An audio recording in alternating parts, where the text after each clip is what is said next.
Welcome, everyone. I'm Susan Hoffman, the director of the Osher Lifelong Learning Institute.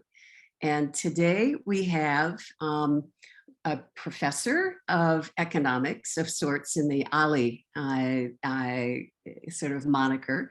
I've just learned that Jon Haveman has been talking to 45 Osher institutes across the country. And today we have him in our kind of member-only meeting to talk about the economy and understanding better the recession, the global recession. I'm going to turn this over to Jon.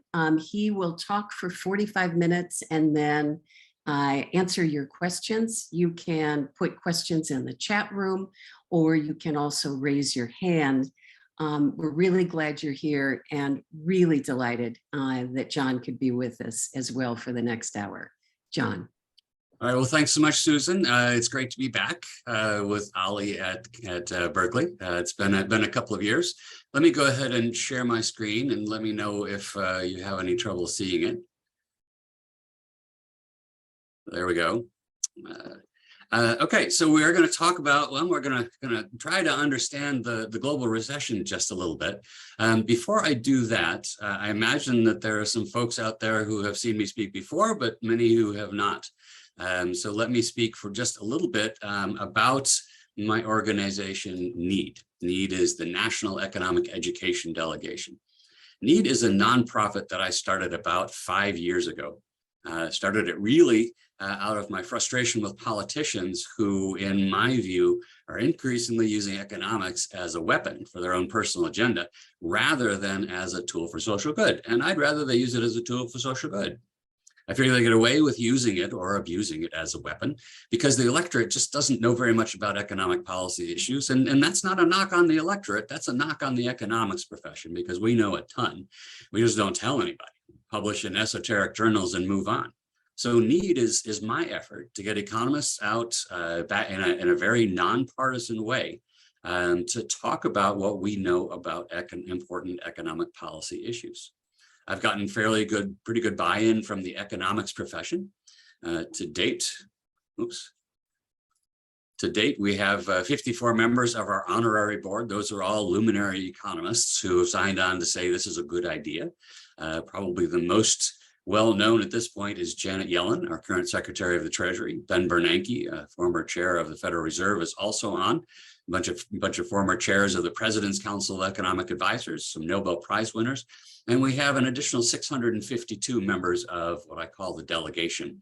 Those are all PhD economists. Almost all of them are academics, and they help to crowdsource the slide decks that we use when we present. If we're presenting on climate change, it doesn't matter who's giving the talk. We all use the same slides that were put together by subject matter experts. Slides are also reviewed by subject matter experts to make sure that they're nonpartisan. We have a liberal subject matter expert and a conservative subject matter expert, and only the stuff that they agree on makes it into the presentation. I think there's a joke in there somewhere about how short all these presentations are, but they're not. There's actually quite a bit of agreement. We agree on what the data says. We agree on how to think about the issue. It's where economists generally disagree is when it comes to what policy instrument to use to fix the issue. Right, so we don't really advocate for a particular policy response. We talk about what some of the different options are. And of our 652 members, we have at least one, I think now at least two in every single one of the US states. Here are a set of the policy topics on which we speak. There are a couple of more that we speak on and a couple of more in development. But let me put an open invitation out to all of you. If you're a member of some other group, or Rotary or Kiwani or what have you, a group that brings in speakers, I'd be delighted to hear from you, be delighted to set you up with a speaker on one of these topics. Now, this topic sheet, I will put the slides from today up on NEED's website and send that to Susan and Max, and hopefully they will distribute it to all of you that are here today. So if you're interested in a speaker, unless you're an organization that has the capacity to pay, we are a nonprofit, so every little bit helps. We do provide speakers for free, especially to Rotary and Kiwani, which I know don't pay. All right, so let's move on to the topic for today. I want to give credit where credit is due.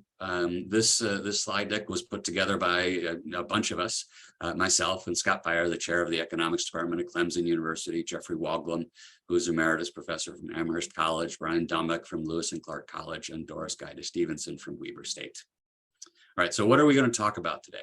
Well, we're going to start out talking a little bit about the recession, right? The state of the US economy. We'll talk about whether or not I think we're really headed to a recession.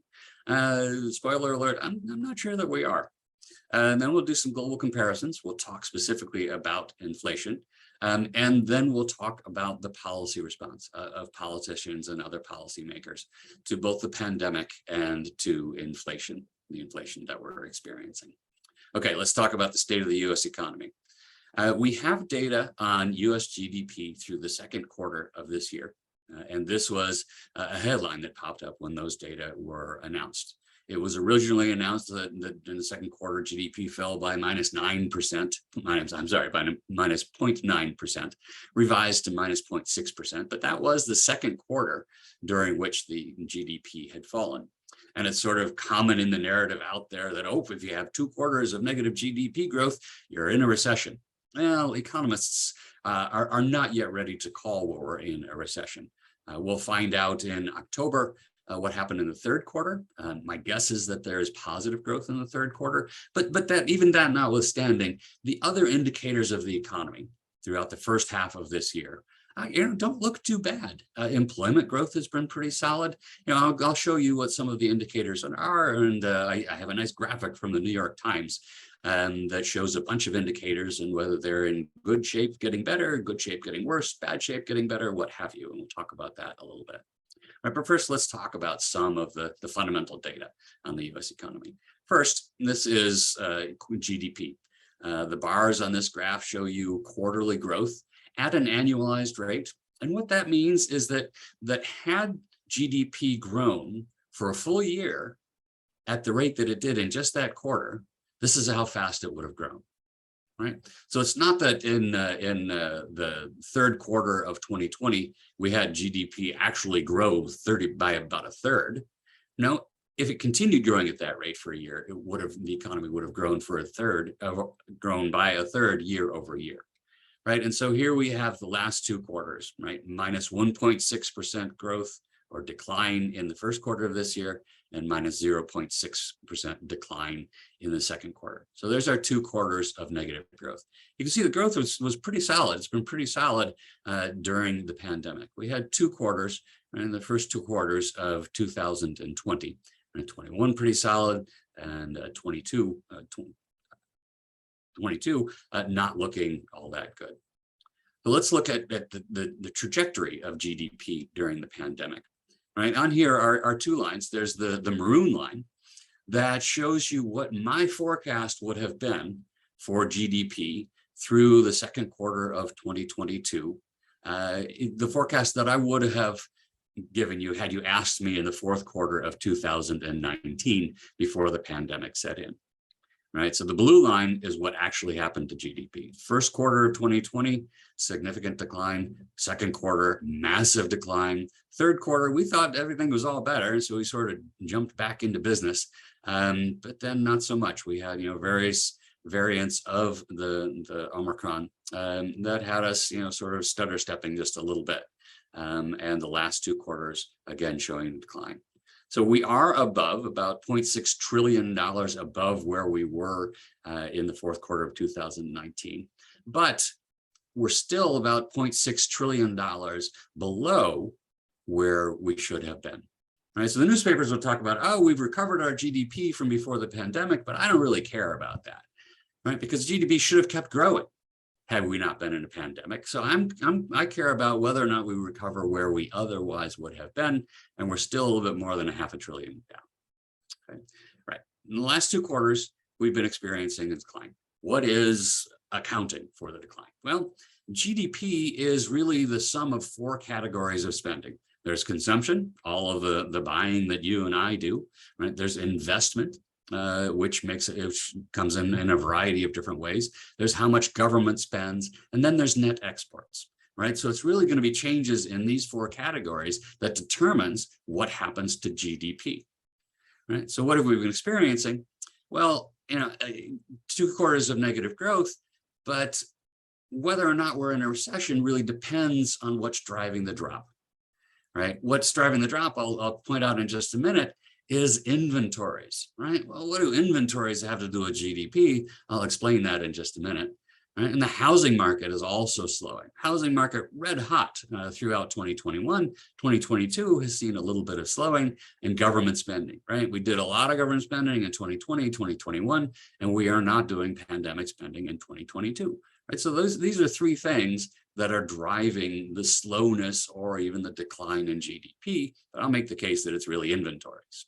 Right? Consumer spending is still okay. Employment growth is pretty solid. And there are a wide variety of other indicators that are still showing okay in the economy. All right, so let's look at consumption, right? So this is a graph that's basically the same as the GDP graph that I showed you, only each one of these bars is showing consumption's contribution to GDP growth, right? So in the second quarter of this year, GDP fell by 0.6%.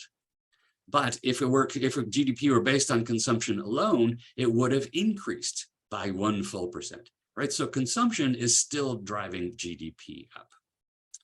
It's not consumption, it's inventories. All right, let me talk just a little bit about inventories and how they can be responsible, right? Well, so if companies make a bunch of stuff in anticipation of selling it, but they don't actually sell it, it goes into inventory.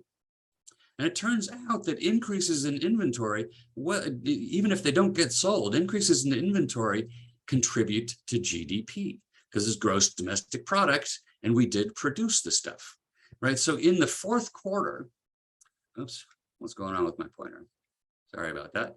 In the fourth quarter of 2021, inventories added a ton to GDP, added more than 5 percentage points to GDP.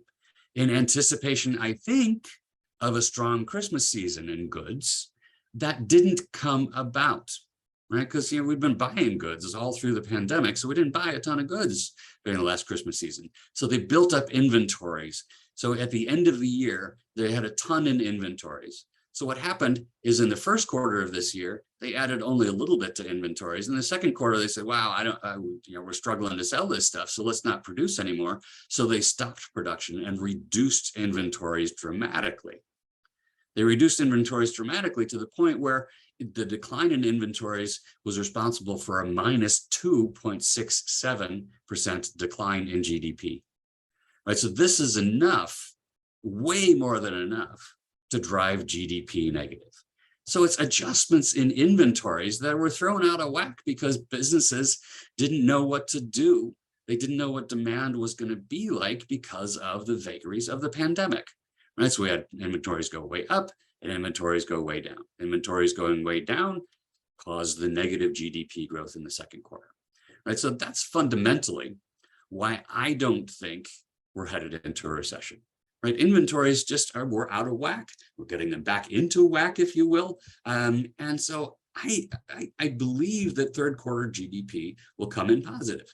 Right, it's not going to be really, really big, but it will be positive, and it will show that we're probably not headed into a recession. Right, but only time will tell, and we'll know that in about a month and a week. Right? Okay, there are also other indicators of the economy that are showing pretty well. One is industrial production. Right, so industrial production, that's basically the production of all of the sort of tangible stuff in the economy. That's manufacturing, that's utilities, and it's mining, right? And industrial production, right, this is a graph that goes back to 2006, and industrial production is at levels that we've never seen before, right? So we're still producing a lot of stuff.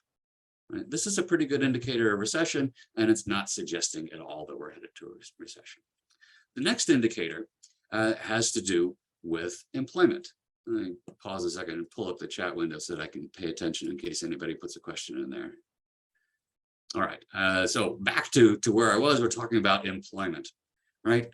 This graph shows monthly increases in employment. Those are the blue bars, and decreases in employment. Those are the red bars, right? And here are the last 10 years or so.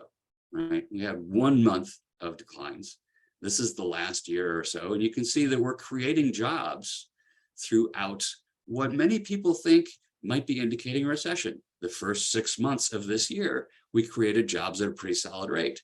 Let me zero in on this part of the graph to show you how robust job creation has been, right? This is all of the months following the dramatic decline in April of 2020.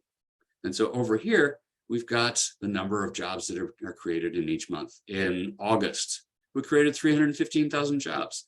In July, we created 526, 293, 300s, 700, right? Job growth appears pretty solid, right? You know, it is below what it was in the latter part of 2021, but it's still pretty high by historical standards, right? So employment changes don't suggest we're headed into a recession.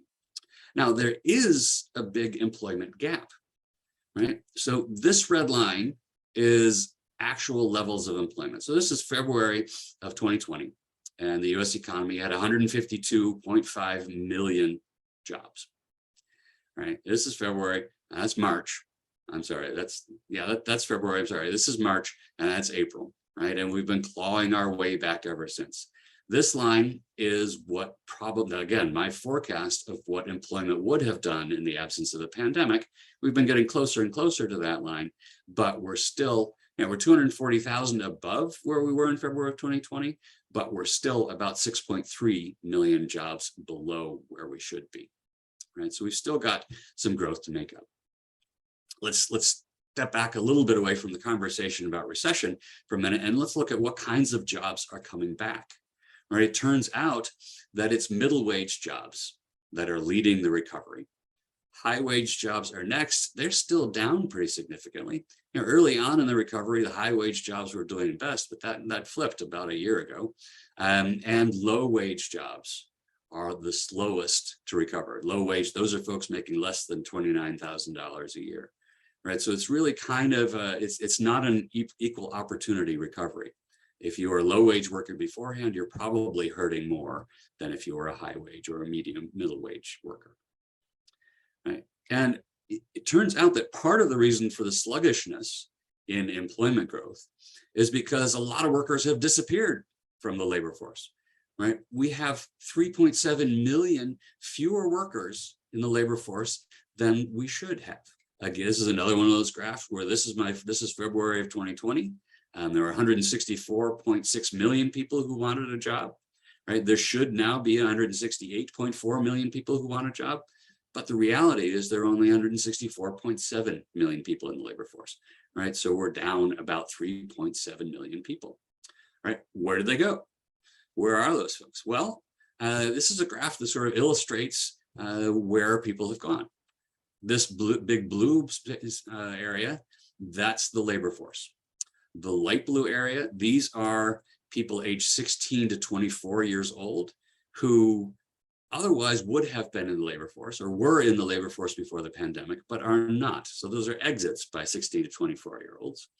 The gray area here, this is exits from the labor force of people aged 25 to 54. Right? So we're down about 1.4 million in terms of people aged 16 to 54. The green, this is early retirements. It turns out a lot of people have chosen, rather than to try to go back to work, they just, oh, to heck with it, I'm going to retire. That explains about 1 million of the people a million of the decline in the labor force. And then these are demographic exits, right? People who have either aged out of the labor force or for some other reason have left the labor force. Right, so that kind of explains the gap that I showed you. Now we don't fully understand these exits of people aged 16 to 54, but there's a study out by economists, I believe at Stanford, just recently, that estimated that there are about 500,000 people who have exited the labor force because of long COVID. Right, because of the after effects of having COVID is preventing them from participating in the labor force. Right now, that's only about a little bit less than a fifth of the decline in the labor force, but it's a non-trivial amount. And so people are staying out of the labor force. A lot of low-wage workers are staying out of the labor force because, well, they kind of don't want to go back to the crappy low-wage job that they had. And because of the generosity of some of the government programs, their household finances are still okay. It's allowing them to stay out of the labor force. I do expect that gap in the labor force to close as time goes on. All right, now let's get to the really important data, the one that's on everybody's mind, inflation.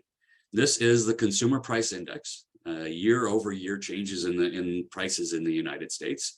This was published in the New York Times just this morning because the August data for inflation came out this morning, and they were not as good as people were hoping that they would be. The year-over-year increase in prices, August 21 to August 22, was 8.3%. The same number for July was 8.5%, right? So this is better, but it's not a whole lot better. I think that if you look at what happened in the markets this morning, I think people were expecting a significant improvement in inflation.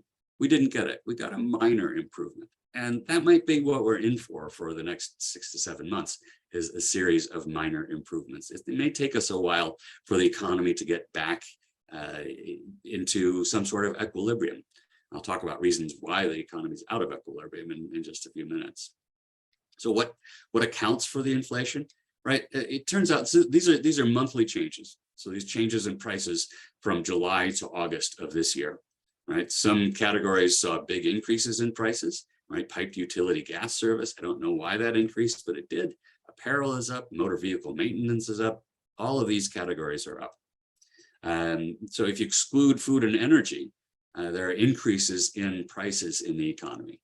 But if you include them, there was no change, virtually no change between July and August, right? And that's because despite all of these price increases, gasoline and airline fares largely knocked out all of those price increases, right? Fuel oil contributed as well, used cars and trucks, right? So we had declines, some really, really big declines in prices, especially in gasoline, that offset increases in other areas, right? Okay, so let's sum up the U.S. economy. This is the graph that I was alluding to a little bit earlier. Again, I pulled this from the New York Times, and it has 4 quadrants. The first quadrant here is categories of economic growth, of economic indicators that are bad but getting better. Inflation's over here. Over here, we've got categories that are in good shape and getting better. Right, lots of investments in capital goods, industrial production. I showed you. Unemployment claims are down. Payroll employment. Yeah, they got this in the bad but getting better, and I actually put it in the good category. I'm not sure that it's getting better really. Manufacturing and trade sales. That's bad but getting worse. So there are some things that are bad and getting worse, but there are more things that are actually good but getting worse.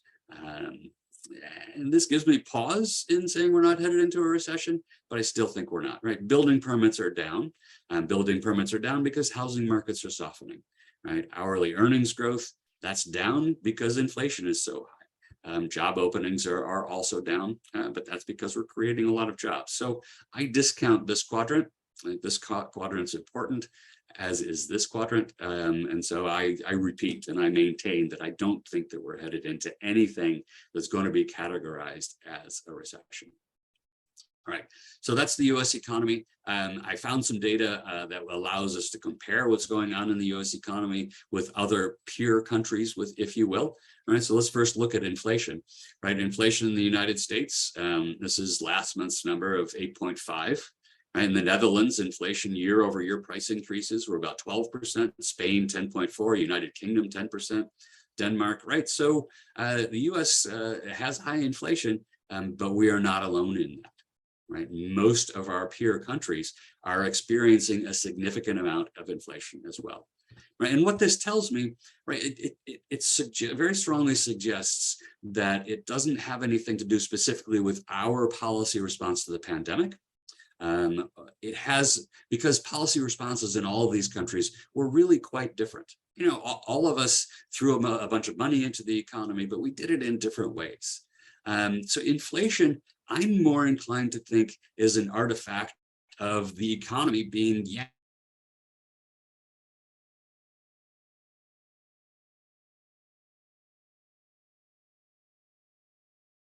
cruise ship, right? You don't just turn a cruise ship around on a dime. It's going to head off in one direction. What's heading off in that direction? We're going to burn a lot of fuel to get over there. And the burning a lot of fuel is, I'm sort of equating that with inflation. That's going to result in inflation, right? We have to have demand pulling up prices in order for the economy to go back over here where we want it to be. Right. And the pandemic did that. It was equal opportunity. It did that in all of our peer countries. So inflation, that's where inflation came from. GDP, the US has the biggest decline that I could find. The United Kingdom, the GDP was also in decline in the second quarter of this year. Our other peer countries, right? This is pretty slow. These are pretty slow rates of growth. Netherlands is doing okay despite their high inflation, but most of our peer countries are also exhibiting pretty slow growth, right? So again, that suggests to me that it's nothing in particular about our policy response.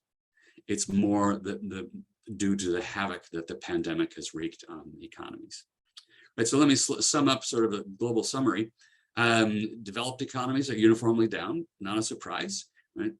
We all did we did variations on the same thing, right? We slowed down really rapidly in the first part of 2020, and then we bounced back pretty quick, and the economy thrown for a loop.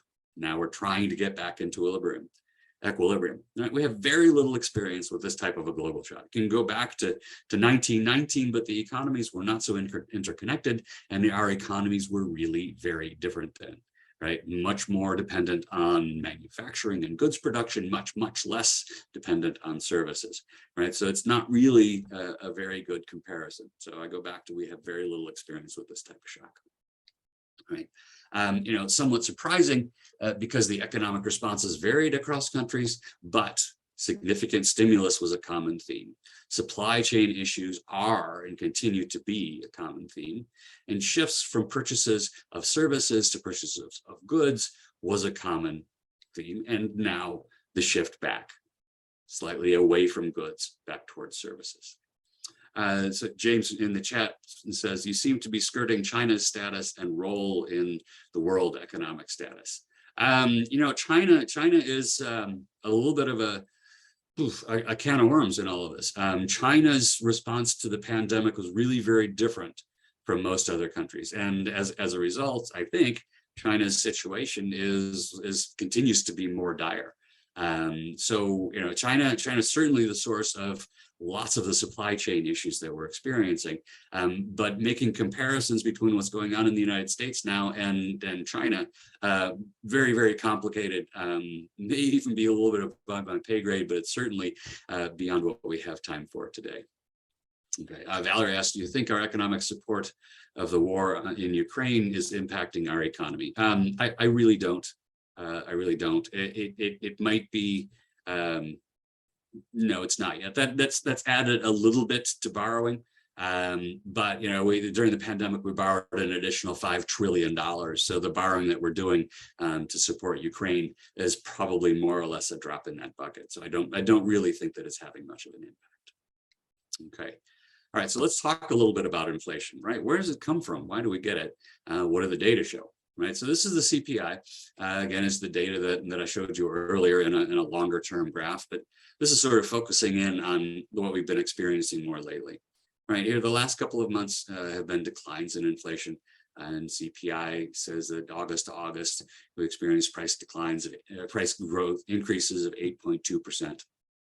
If you take out food and energy, which economists often like to do because food prices and energy prices are pretty volatile. Right, if you take out those two categories, then you show inflation is about 2% less, right? Not a huge gap, and 6.3, if we had 6.3 in the overall number, we'd still think that was high, right? So even if you use what we refer to as core inflation, right, we're still seeing high rates of interest, and that's, it's starting to come down, and I'm optimistic that trend is going to continue. Okay. Let's see, Daniel asks, is it necessary to have an economy based on growth rather than more social justice through economic redistribution? Daniel, that is a big question, requires a big answer, and I'll encourage you to bring it back up in the Q&A if you'd like to. Right, and how much is the high dollar impacting the economy? Inger, that's actually a really good question, and I'm not quite sure. So I'm gonna punt on that. Apologize. Right. So let's look at gas prices for a minute. Right. We had this huge surge. The red line was the Russian invasion of Ukraine. Huge surge. Gas prices are coming down. Even if you inflation adjust, the red line shows that we're not in uncharted territory with gas prices that we experienced. We are very happy that they're down under $4. Annual changes in fuel prices. Fuel prices are still elevated. So expect fuel prices over the coming months to be a continued contributor to declines in inflation.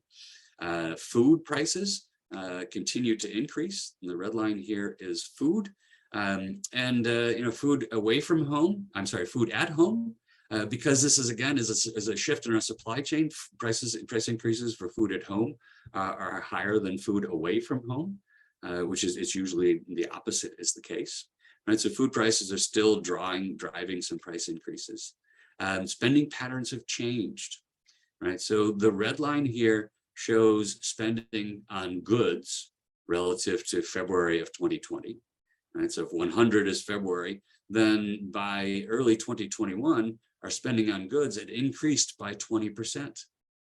And that's a dramatic shift in the economy. Producers don't just say, oh, okay, let's flip the switch and have the machines run faster and produce more stuff. No, it takes time. And that time has been causing a bunch of the inflation, right? Producing more goods to keep up with demand happens very slowly. In the interim, producers raise prices because they can. Right? Services, we got a significant decline in services. Service consumption in early 2021 was down about 6 to 7%. Service consumption is about where it was in February 2020, and goods consumption is still 14% higher. I should have put a trend line here, so we're probably still 4 or 5%. Demand for goods is 4 or 5% higher than it otherwise might have been. So goods spending is up 14.3% and coming down. Services spending is up 0.7% and going up. So the economy is getting back into equilibrium, but it's being out of equilibrium that throws things like prices kind of out of whack.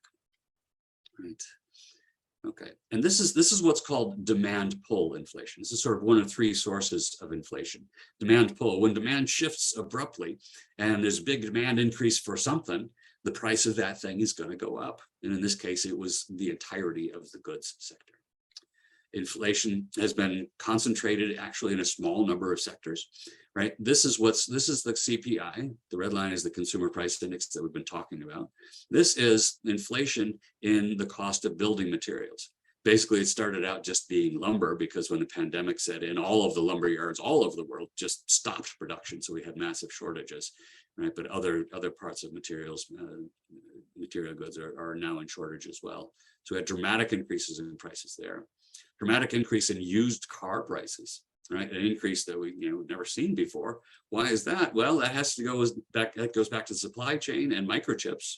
You can't put a new car on the market unless you can put a microchip in it. If you can't get the microchip, you can't put the new car on the market. Nobody can buy the new car, but people still need a car because their old one died. So they increased demand for used cars. Massive increase in the demand for used cars and in its price. Right? So those things, this is called cost push, right? Where the cost of intermediate inputs, microchips and lumber, what have you, goes up. So it's pushing inflation up. Then we've got the supply chain issues. This is an index put out by the Federal Reserve Bank of New York, where 0 means that there's sort of no particular stress on the supply chain. Less than 0 means there's a lot of slack in the supply chain, and more than 0 means that there are pressures on the supply chain. Right? This graph goes back 20, 25 years, and the pressure on the supply chain, it built up.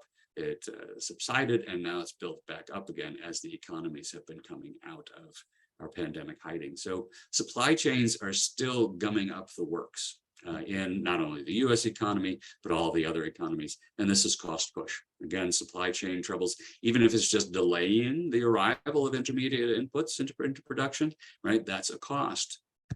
So it's cost push. Increase in costs are pushing prices up higher.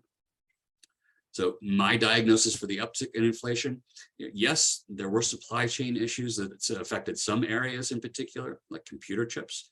They're still affecting much of the economy. So that's keeping inflation high. There's also too much total spending. Right? As I mentioned, the federal government threw $5 trillion. They borrowed $5 trillion essentially from the Federal Reserve and threw it out into the economy and said, hey, here, go take care of yourselves or develop a vaccine, buy some PPE, what have you. Right? Well, it threw it out there a little indiscriminately. And so at this point, there's still $2 trillion worth of excess savings. $2 trillion worth of excess savings, right? So that's savings in excess of what would have happened had we not had the pandemic, right? So that's potentially $2 trillion worth of additional spending that consumers can bring to bear on the market, right? And strong consumption recently suggests that we're prepared to spend it, right? So that's an increase in demand, and that exacerbates the inflation. It's another significant contributor to inflation, right? So who's to blame? I don't know. But the pandemic surely plays a big part in the story, but the recovery packages were probably too big and not sufficiently targeted. And the Federal Reserve, we'll talk about the Federal Reserve in a minute, Federal Reserve probably should have started to act sooner than it did. Should have recognized that inflation was on its way up. Well, let's put the brakes on it early.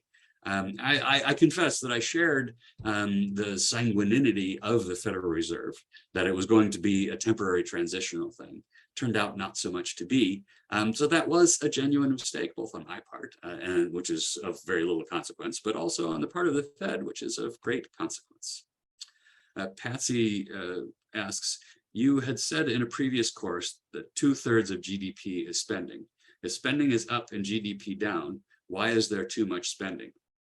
Well, so there's too much spending because that spending is causing inflation. It's spending still more on goods and services. So the economy, that great big cruise ship, is still trying to make the turn to where consumers want it to be, right? So there's too much spending in the sense that consumers are driving prices up with this spending, right? It has nothing to do with the level of GDP or what's happening with GDP.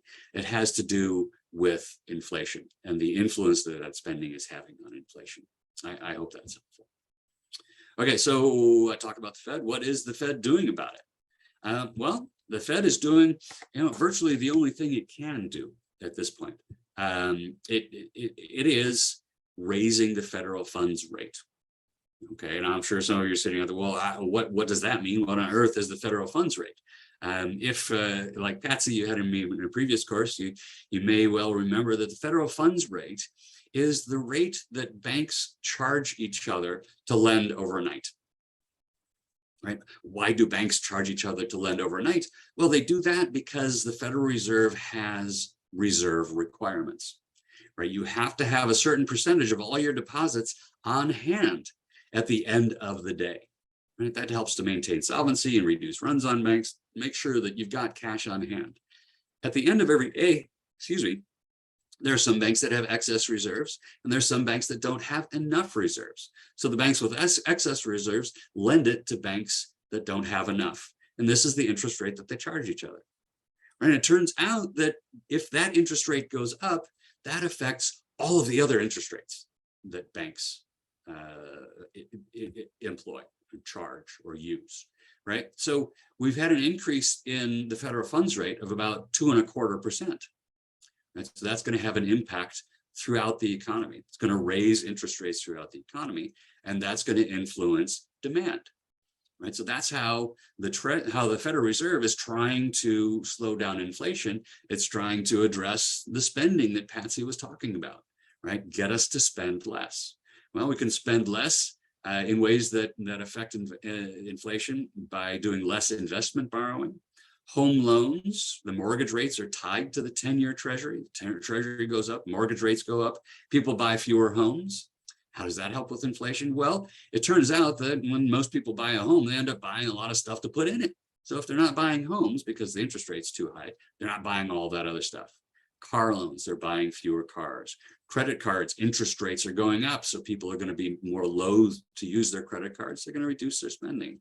Savings accounts, we might save more, This is a positive effect of an increase in the federal funds rate. But if your bank is anything like mine, that maybe means that the interest rate on your savings account went from 0.1 up to 0.15. And so very little consequence. Right? But the moral of this story is basically that the Federal Reserve is trying to tamp down demand in the economy and thereby push down inflation. That $2 trillion, it's slowing the extent to which the Federal Reserve is able to bring inflation down. The number this morning, again, was sufficiently bad that I expect the federal funds rate to be raised fairly significantly the next time they get together. Here's some evidence on the impact on general interest rates. These are U.S. Treasury rates for 5-year, 10-year, 3-year treasuries. Right. This was back before the Federal Reserve started increasing interest rates. It started increasing them, and boom, we got an increase in the rates that the U.S. Treasury has to pay in order to get people to lend to them. Mortgage rates, we're seeing a similar tick up. Here's the tick up in the federal funds rate. Coincident, not coincident, well, coincident, but not a coincidence in the increase in mortgage rates that we're experiencing, right? And of course, along with that comes a tamping down of housing markets, slowing of housing markets.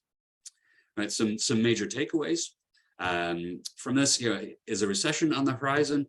Well, there are a lot of really smart people. Larry Summers is a very smart economist, president of Harvard, used to be former Secretary of the Treasury. Jamie Dimon, Larry Summers, he just has a different perspective on things than I do. So he might be right. He's got more accolades than I do, so he may be able to be right. Jamie Dimon, I think Jamie Dimon is more speaking to his clients, trying to make sure that their expectations are in his favor. And Elon Musk, he's also worried about a recession, but I kind of stopped paying attention to anything that Elon Musk had to say some time ago. So I'm not all that fussed by that. Right? I agree that the chances of slipping into a recession have increased. But since there's so many dimensions of the economy that are doing quite well, I think that we're going to avoid a recession. Now, there's the National Bureau of Economic Research, called NBER. This is the organization. It's an organization of very prominent, very smart economists that sort of cogitate and contemplate whether or not we've gone into a recession. They don't use the 2 quarters formula, right? They use the notion that it has to be a general malaise throughout the economy for an extended period of time. I don't think we have the general malaise throughout the economy yet, and I don't think we're going to get it. So I don't think that the National Bureau of Economic Research is ever going to proclaim that we were in a recession, though only time will tell. Have me back in 6 months and we'll see what's happened. Okay, right, so consumers have been driving the recovery. Consumers, right, account for 2/3 of GDP. Very good memory, Patsy. And job creation remains robust. 15,000 jobs in July. If 3 years ago you told me that the monthly job increase was going to be 315,000, I was like, wow, that's fantastic. Not evident of heading into a recession. What about GDP? Right, GDP declined in the first quarter, declined in the second quarter. Again, I think that inventories are primarily responsible. Inventories went way up accidentally. Inventories went way down to compensate, right? That's an artifact of the pandemic. It's not an artifact of any policy. It's an artifact of uncertainty in the pandemic. Housing market's very tight. Interest rates are going up, so it's softened a lot. And government spending is falling a lot relative to where it was last year because we aren't having any more pandemic policies. Let me talk a little bit about the role of policy, right? Did it get us into this mess? Can it get us out? Right? By this mess, I mean the inflation and the likelihood of heading into a recession, right? So are we in an era of policy-induced inflation and downturn? Right? The big question is what is responsible for the cycles related to the pandemic? I think policies are partly responsible. We threw $5 trillion out there. We got that $2 trillion in excess savings, and that's driving consumption now, and that's driving inflation. Right? What role did local shutdowns play? Right? If there are simply fewer businesses providing goods, there's less competition in the marketplace, that's going to lead to inflation. Right? What role did the nature of business support play? In particular, there was a lack of support for small businesses. The PPP did not go to small businesses in a timely manner. Was it natural fear and self-preservation, right? And we're now buying more services and less goods. I think I got that backward. I mean, more goods and less services. I apologize. Right? People leaving the labor force. That's causing firms to struggle to catch up with demand. That will cause prices to go up. You know, are we bouncing back from being aggressively optimistic, right? Inventory build up in the fourth quarter of last year that didn't match consumer spending. Or is this just a natural struggle of an economy responding to massive changes, right? And my answer to this is yes, right? It's clearly all of those things. I can't say it's 10% this, 20% that, and 50% that. We don't know. Economists are going to be struggling with this question for years to come in an effort to answer it so that we can hopefully learn for the next time it comes, which will hopefully be a long time from now. Right. So did politicians get us into this mess? You know, I'm gonna let them off the hook. Policy played a significant role in that there was too much untargeted spending, right? But you know, Washington sausage making, it's a mess, right? And I will give politicians real credit for acting very quickly. They acted very quickly to get money into the economy, right? And Congress doesn't do anything quickly and well. Right. So that's why we got the 2 trillion in excess savings. That's why I keep talking about how it was not targeted well enough. Right. And then that exacerbated some of the out of equilibrium behavior that we're seeing in the economy. Haste makes waste. Right. Quality comes from taking your time and doing things right. But in the event of a pandemic, it probably misses the window. So I give policymakers really an A+ for acting so quickly. We needed something to happen. They're not very good at it. They did the best that they could. Right. There's lots of blame to go around. You know, economies just don't respond that well to significant shocks. Right. Can politicians and policymakers get us out of this? Well, no. You know, and you know, there's lots of blaming of President Biden for the high inflation. I don't subscribe to that. I think that that's partisan. That's partisan politics and rhetoric. There's very little that the president can do. There's certainly almost nothing that the president can do absent cooperation from Congress, which is hard to get. Right, President Biden, little control over aggregate demand and prices. You know, the president and Congress could put price controls in place. You know, I think Nixon was the last one to do that. But nobody really wants that. If he did that, then well, he'd be criticized for that. So I think the president is in a, you know, whether this will be a Democrat or a Republican president, they're in an awkward position. There's something going on that they have very little control over. Congress, you know, I think, is similarly hamstrung. Congress could try to reduce demand by significantly pulling back, you know, raise taxes, reduce government spending significantly. But that's a very dangerous thing, right? If we're already sort of headed into a recession, then government pulling back in its spending is surely going to push us over the edge. Federal Reserve is acting very aggressively, and it seems to be paying off. You know, again, the Federal Reserve was a little late in policy response. And as a result, I think that the payoff is a little bit slower than it might have been. Bottom line of all of this, politicians, I think, did what they felt was necessary. They also did the best that they could. Pandemic threw a bunch of spanners in the works, and politicians nor economists had the answers for exactly what to do in this situation. It's a new thing. Right? Blaming anybody for actions or inactions, you know, for the economic woes, I don't find to be reasonable. Because, you know, there's so much slowness, there's so much sluggishness, so much that we don't know, that really responding in the best way or the right way possible to what's going on, extremely difficult, if not impossible. You know, though a case could be made that the Fed should have acted sooner, but we really don't know if it would have made that much of a difference. Right? So my inclination is to let policymakers off the hook, because this was really an event of unparalleled magnitude. Right, and it really left the Fed doing the best that it can and being patient. That's really where we're left. There's not much more in terms of policy response that we can do that will manage the balance between getting inflation down and not sending us into a recession. All right, that's what I have. The rest of the time I'll leave for Q&A. Let me stop sharing and hope that you're all still there. I'll go back to the chat and clear it out, and then Susan, or if you or somebody else wants to call on people, that would be terrific. I'm going to start at the end. So Paul says, besides raising interest rates, do you think the Federal Reserve or any other government body could act in some other way to slow inflation? Yes. I mean, again, as I mentioned, if the government would to just dramatically reduce its spending, inflation would come down. But if it did that, then we run the real risk of not being faced with an inflation problem, but we're faced with a GDP problem, with a recession problem. So there's a real balance that policymakers are striving for here, and I think that the Federal Reserve has the best, the most well understood tool for fighting inflation. So that's what we're left with. Jenny asks, what will be the impact of the Fed decreasing its balance sheet?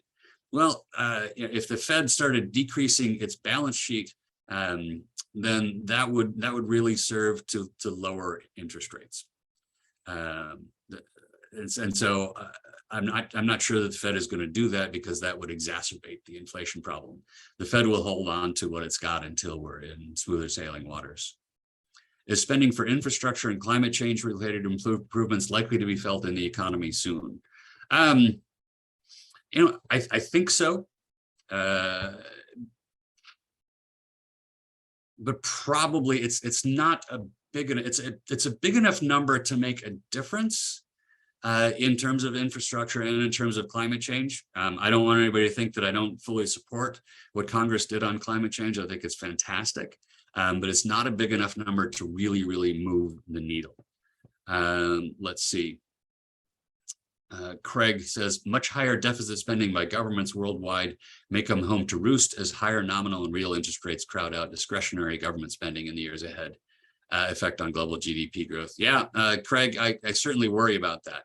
In the United States, we don't have a lot of evidence of the higher deficit really crowding out investment or government spending in the U.S. economy. And the U.S. economy is kind of in a unique position. We can, for the time being, we can expand our debt almost with impunity because there's so much foreign money that's willing to flow into the U.S. economy to keep interest rates down when we float more debt, and to invest in the United States because it's such a big market. So the U.S. is in a unique position, but I do worry about that. I gave a talk yesterday on the federal debt, and I'm not short-term worried about the federal debt. I'm worried long-term about the federal debt because it's at about 100% of GDP now, and it's going to go up to 200% of GDP. The CBO projects through the year 2052, and I worry.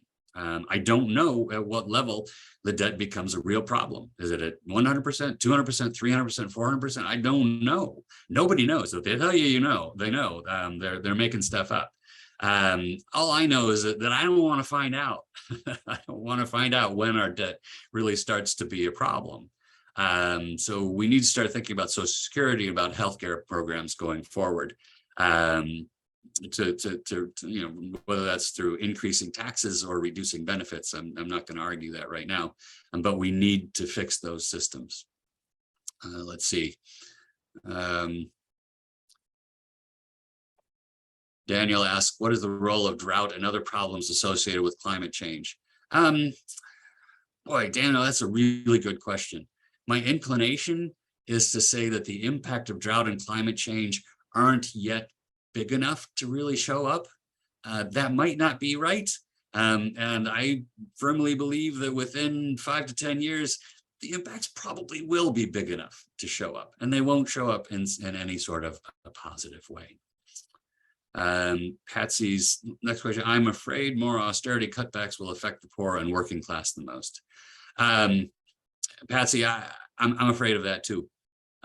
Most of what we have seen in the way of, let's say, increased government generosity, in the way of, in particular, tax cuts, has gone to the wealthy.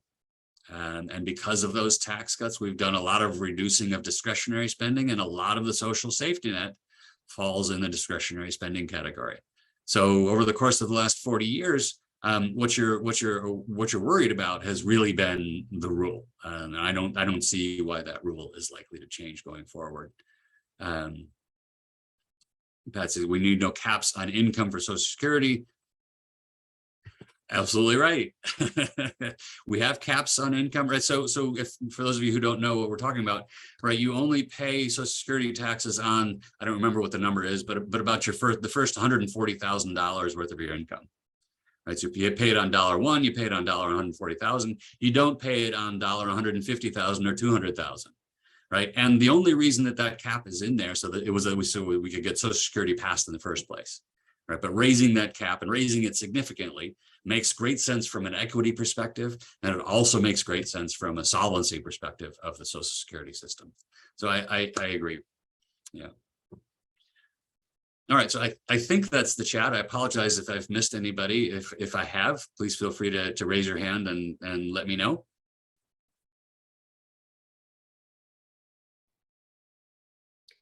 Susan, any hands up out there? No, I don't see any hands. And I know that there's some reluctance to go into China, but I just wondering how their situation is dire, how that might affect the US economy.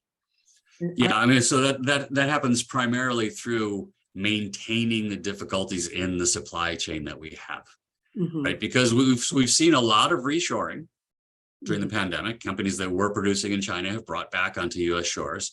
We've seen a fair amount of diversification. Companies that were producing solely in China are now producing in a number of countries.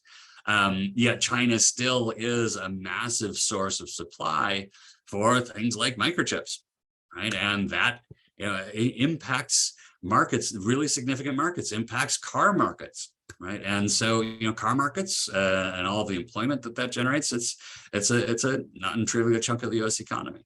So the fact that COVID rates are still so high in China means that their factories aren't producing capacity, and we're not getting the stuff that we need. So I think that's the most direct impact of what's going on with China relative to the U.S. economy. And do you, so what happened around the production of microchips in Silicon Valley? Because I know you've had an association with Silicon Valley as well. Yeah, so we stopped. Building a microchip factory is enormously expensive. And it turns out that most microchip companies looked to Asia and saw that it's not only less expensive to build the plant in Asia, but it's less expensive to run it. And so I don't know exact numbers, but the share of the world supply of microchips that's produced in the United States went from a really large number to a really, really small number. And we got legislation out of Congress not long ago that would devote money towards building more microchip facilities in the United States, which is a move that I wholeheartedly applaud. Yeah, it seems strategically important for sure. Oh, yes, very, very. What about one final question that's in some sense, Paul is asking the question about how to de-weaponize economics and politics. And frankly, that brings us full circle, because that was what animated you and I talking in the first place, right, was to sort of figure out, let's bring more facts, figures, economic theory to the table so that we all better understand how we can talk about the economy with some literacy and some validity. Yeah, there's a Thomas Jefferson quote that I'm gonna completely mess up, but the gist of it is that it's impossible to have a well-functioning democracy if you don't have a well-educated electorate. Right. And, we have a reasonably well-educated electorate. There has been a war on public education for the last 40 years. And it's ongoing now with banning of books, with the banning of anything that somebody might remotely call critical race theory, which is basically US history. So there's still a war going on public education. And there's been, as I mentioned earlier, there's been a real a problem with the economics profession. We don't like to step out of our ivory towers, and so we know a bunch of stuff we just don't tell anybody. And so that's really, the birth of need. Paul comes right out of your question. I'm hoping that through needs efforts, and we've given more than 800 talks to 33,000 people. It's just a small part of a heavy lift and a long play, but I'm hopeful that through our efforts and through all the talks that we're giving at OLLI's, that we might move the needle a little bit. Remember, in economics, change happens at the margin, right? So it's not like we have to influence 50 million people. We have to influence enough people to go to town hall meetings that are going to stand up and say, I don't think tax cuts for the rich are really the best way to go about fixing the economy. Or, I think as a society, we should be supporting the least able to take care of themselves among us. And so just getting more people to understand the implications of the decisions that policymakers are making so that they can go to town halls, they can talk to their representatives, stand up and say, that's not what the economist was telling me. Yeah. That's my hope. Again, long lift, heavy lift, long play. Yes. Another kind of long haul. Jon, thank you very much for today. And thank you very much for the work that you do with NEED. We're delighted. We will be back in touch with you. Terrific. As we better understand, the kinds of questions that our members have, and we'll seek your guidance one more time. That's great. Well, Susan, thanks so much for having me in, and I'll look forward to being back in front of OLLI Berkeley audiences in the near future. Okay. All right. Thank you, everybody, for joining us today. Be well, everybody.